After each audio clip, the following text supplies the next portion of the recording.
ಬೋರ್ಡೆ ಚಿನ್ನಯ್ಯ ಅವನು ಒಂದು ಹೈಕೋರ್ಟಿಗೆ ಒಂದು ಅರ್ಜಿ ಹಾಕಿದ್ದಾನೆ. ಅದರಲ್ಲಿ ಪ್ರಕಾಶ್ ರಾಜ್ ಅವರ ಹೆಸರು ಉಲ್ಲೇಖವನ್ನು ಮಾಡಿದ್ದಾನೆ. ಅದಕ್ಕೆ ಸ್ಪಷ್ಟೀಕರಣ ಕೊಡಬೇಕಾದ್ರೆ ಸಿಕ್ಕಾಕ್ಕೊಂಡಿದ್ದಾರೆ. ಹೌದು, ನಾನು ಮಾಡಿದ್ದೇನೆ, ನಾನು ಹೇಳಿದ್ದೀನಿ, ಮತ್ತು ಧರ್ಮಸ್ಥಳದ ಸಂಬಂಧಪಟ್ಟಾಗೂ ಕೂಡ ಮತ್ತು ಆ ಮೊಹಂತಿ ಅಂತನ್ನುವಂಥದ್ದು ಯಾರು ಇನ್ಚಾರ್ಜ್ IO ಇದ್ದರು ಅವರಿಗೆ ನಾನು ಭೇಟಿಯಾಗಿದ್ದೀನಿ, ಅವ್ರಿಗೂ ಸ್ಪಷ್ಟೀಕರಣ ಕೊಟ್ಟಿದ್ದೀನಿ ಅಂತನ್ನುವಂಥದ್ದು ಪ್ರಕಾಶ್ ರಾಜ್ ಅವರು ಒಪ್ಕೊಂಡಿದ್ದಾರೆ. ನಾನು ಹೇಳೋದು SIT ಇವತ್ತು ಸಂಪೂರ್ಣವಾಗಿ ಅವರನ್ನು ಬಂಧನ ಮಾಡಿ, ಅರೆಸ್ಟ್ ಮಾಡಿ, ಎನ್ಕ್ವೈರಿ ಮಾಡಬೇಕು. ಇದರ ಹಿಂದೆ ಇರುವಂಥ ನಿಮ್ಮ ಮಾನಸಿಕತೆ ಏನು? ನೀವು ನಾಸ್ತಿಕವಾದಿ, ನೀವು ಕಮ್ಯುನಿಸ್ಟ್ರು, ನೀವು ಧರ್ಮದ್ರೋಹಿಗಳು, ಹಿಂದೂ ದ್ರೋಹಿಗಳಿದ್ದಾರೆ ಅಂತ ಅನ್ನೋದು ಜಗಜ್ಜಾಹಿರಿದೆ. ಸೊ ಇಂಥ ಇದರಲ್ಲಿ ನೀವು ಧರ್ಮಸ್ಥಳ ವರ್ಷಗಟ್ಟಲೆ ಅದನ್ನು ಹುಡುಗಾಡಿಸ್ಬಿಟ್ರಲ್ಲ, ಆ ನಂಬಿಕೆ ವಿಶ್ವಾಸವನ್ನು ಹಾಳು ಮಾಡಿಬಿಟ್ರಲ್ಲ. ಸೊ ಅದರ ಹಿಂದೆ ಇರುವಂಥ ನಿಮ್ಮ ಈ ಕುತಂತ್ರ, ನಿಮ್ಮ ಷಡ್ಯಂತ್ರ ಇವತ್ತು ಹೊರಬಿದ್ದಿದೆ. ನೀವು ಸ್ಪಷ್ಟೀಕರಣ ಕೊಟ್ಟಂಥ ಸಮಯದಲ್ಲಿ ನೀವು ಬಹಳ ಒಪ್ಕೊಂಡಿದ್ದೀರಿ ಅದನ್ನು. ನಾನು ಹೇಳೋದು SIT ಇಮ್ಮಿಡಿಯೇಟ್ ಅರೆಸ್ಟ್ ಮಾಡಬೇಕು, ಇಮ್ಮಿಡಿಯೇಟ್ ಎನ್ಕ್ವೈರಿ ಆಗಬೇಕು ಅಂತನ್ನುವಂಥದ್ದು ಹೇಳ್ತಾ ಇದ್ದೀನಿ. ಸೊ ಈ ರೀತಿಯ ಪ್ರಕಾಶ್ ರಾಜ್ ಅವರು, ನೀವು ನಟ ಇದ್ದೀರಿ, ಖಳನಟ ಇದ್ದೀರಿ, ನಿಮಗೆ ಸೆಲ್ಯೂಟ್ ಹೊಡಿತೀವಿ ನಾವು.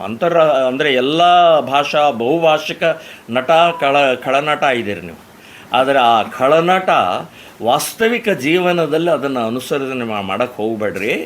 ನಿಮ್ಮ ಬಗ್ಗೆ ಭಾಳ ದೊಡ್ಡ ನಟನ ಬಗ್ಗೆ ಒಂದು ಗೌರವ ಇದೆ, ಆದರೆ ವಾಸ್ತವಿಕ ಜೀವನದಲ್ಲಿ ರಾಮನ ಬಗ್ಗೆ ಮಾತನಾಡೋದು, ರಾಮಾಯಣ ಬಗ್ಗೆ ಮಾತಾಡೋದು, ಹಿಂದೂಗಳ ಬಗ್ಗೆ ಮಾತಾಡೋದು, ಇದೆಲ್ಲವೂ ಕೂಡ ನಾವು ಇದನ್ನು ಒಪ್ಪೋದಿಲ್ಲ ಅಂತನ್ನುವಂಥದ್ದು. ಧರ್ಮಸ್ಥಳ ಬರೀ ಅಲ್ಲಿ ದೇವಸ್ಥಾನ ಅಂತ ಅಷ್ಟೇ ಅಲ್ಲ, ಅಲ್ಲಿ ಶಿಕ್ಷಣ ಇರ್ಬೋದು, ಆರೋಗ್ಯ ಇರ್ಬೋದು, ಅನಾಥಾಶ್ರಮಗಳಿರ್ಬೋದು, ನೈಸರ್ಗಿಕ ಚಿಕಿತ್ಸೆ ಇರ್ಬೋದು, ಹೀಗೆ ಅನೇಕ ಸಾಮಾಜಿಕ ಚಟುವಟಿಕೆಯ ಕೇಂದ್ರ ಆದಂಥ ಆ ಸ್ಥಳವನ್ನು ಸರ್ಕಾರವೂ ಕೂಡ ಮಾಡಲಾರದಷ್ಟು ಕೆಲಸವನ್ನು ಇವತ್ತು ಆ ಧರ್ಮಸ್ಥಳದ ಮೂಲಕ ಆಗ್ತಾ ಇರುವಂಥದ್ದು. ನಿಮ್ಮ ಅದನ್ನು ಕೆಡಿಸುವಂತಹ ಪ್ರಯತ್ನ ಮಾಡಿದಾರಲ್ಲ, ನಾನು ಹೇಳ್ತೇನೆ, ಇದನ್ನು ಖಂಡಿಸ್ತಾ ಇದ್ದೇನೆ, ವಿರೋಧಿಸ್ತಾ ಇದ್ದೇನೆ, ಧಿಕ್ಕಾರ ಹೇಳ್ತಾ ಇದ್ದೀನಿ ನಿಮಗೆ. ಆ ಚಿನ್ನಯ್ಯ ಅನ್ನುವಂಥ ವ್ಯಕ್ತಿಗೆ ಅವ್ರು ಹೇಳಿದ್ದೇನು? ಮಟ್ಟಣ್ಣವರ ಏನು ಹೇಳ್ತಾರೆ ಅದನ್ನು ಕೇಳಿಕೊಂಡು ಪಾಲಿಸು, ಆಮೇಲೆ ನಾನು ಸಮಕ್ಷ ಬಂದು ನಿನ್ನನ್ನು ಅಪ್ಕೊಳ್ತೀನಿ ಅಂತ ಹೇಳಿದ್ದಾರೆ. ಸರಿಯಾಗಿದ್ದರೆ ಅಲ್ಲ, ಅದೇ ಸರಿಯಾಗಿ ಹೇಳಿದರೆ. ಸೊ ಚಿನ್ನಯ್ಯ ಯಾರು? ಚಿನ್ನಯ್ಯ ಧರ್ಮಸ್ಥಳದ ಬಗ್ಗೆ ಒಂದು ಕಲಂಕ ತರುವಂಥ ಪ್ರಕ್ರಿಯೆ ಪ್ರಾರಂಭ ಮಾಡಿದಂಥ A1 ವ್ಯಕ್ತಿ. ಇನ್ನು ಮಟ್ಟಣ್ಣವರು ಯಾರು? ಮಟ್ಟಣ್ಣವರ್ ಈ ಎಲ್ಲ ಸಂಚಿನ ಹಿಂದೆ ಇರುವಂಥ ವ್ಯಕ್ತಿ. ಸೊ ಮಟ್ಟಣ್ಣವರ್ ಪ್ರಕಾಶ್ ರಾಜ್ಗೆ ಯಾಕೆ ಫೋನ್ ಮಾಡಬೇಕು? ಬೇರೆಯವ್ರು ಬೇಕಾದಷ್ಟು ಜನ ಇದ್ದಾರೆ, ಅವ್ರಿಗೆ ಯಾಕೆ ಫೋನ್ ಮಾಡಬೇಕು? ಅವ್ರ ಮೂಲಕ ಚಿನ್ನಯ್ಯಗೆ ಯಾಕೆ ಮಾತಾಡಿಸ್ಬೇಕು? ಸೊ ಪ್ರಕಾಶ್ ರಾಜ್ಗೆ ಧರ್ಮಸ್ಥಳದ್ದು ಅಥವಾ ಈ ವಿವಾದದ್ದು ಏನು ಸಂಬಂಧ? ಹಾಗಾದರೆ ಅದೇ ಎನ್ಕ್ವೈರಿ ಆಗಬೇಕು ಅಂತ ನಾನು ಹೇಳೋದು, ಅದೇ ತನಿಖೆ ಆಗಬೇಕು ಅಂತ ಹೇಳೋದು ನಾನು.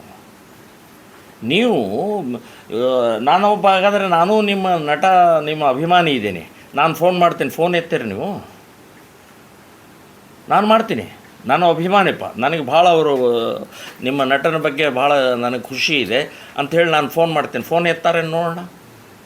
ಹಾಗಾದರೆ ಈ ಮಟ್ಟಣ್ಣವ್ರದ್ದೇ ಯಾಕೆ ಎತ್ತಿದ್ರು, ಚಿನ್ನಯ್ಯಗ ಯಾಕೆ ಹೇಳಿದರು, ಮತ್ತು ಅದು ಏನು ಮಟ್ಟಣ್ಣವ್ರು ಏನು ಹೇಳ್ತಾರೆ ಅದನ್ನು ಕೇಳಪ್ಪ ಅಂತ ಯಾಕೆ ಹೇಳಬೇಕು? ಏನು ಮಟ್ಟಣ್ಣವ್ರು ಏನು ಹೇಳ್ತಾ ಇದ್ದಾರೆ?